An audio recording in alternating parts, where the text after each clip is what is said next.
Le rôle de la partie d'Ennahda en Tunisie a été révélé et les services de sécurité compétents surveillent le mouvement de ce groupe qui travaille pour le Grand de Doha afin de mettre en œuvre l'agenda du régime qatarais visant à contrôler le pays d'Afrique du Nord par le biais de la porte politique. Les efforts du régime qatarien ont été confrontés à la vigilance tunisienne et un suivi énergique de la part de ces groupes concernés par la préservation de la sécurité nationale tunisienne.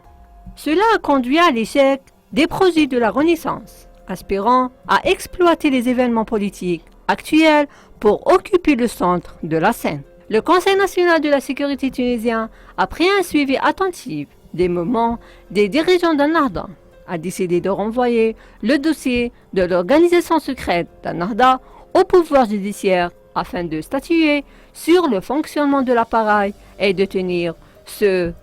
qui impliqués dans la falsification de la sécurité et de la stabilité du pays, surtout dans cette phase très sensible que traverse la Tunisie.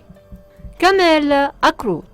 le premier conseiller de la sécurité nationale du président tunisien, a expliqué qu'à la lumière du renvoi d'Ennahda serait tenu pour responsable de ces crimes commis par des membres de l'organisation secrète, soulignant que la décision visait à demander des comptes aux terroristes. Ce coup fatal au mouvement tunisien d'Ennahda marque la fin des aspirations du régime qatarais, notamment avec les avantages électoraux éminents de Tunisie et de la partie du régime de Tamim Ben Hamad sur eux.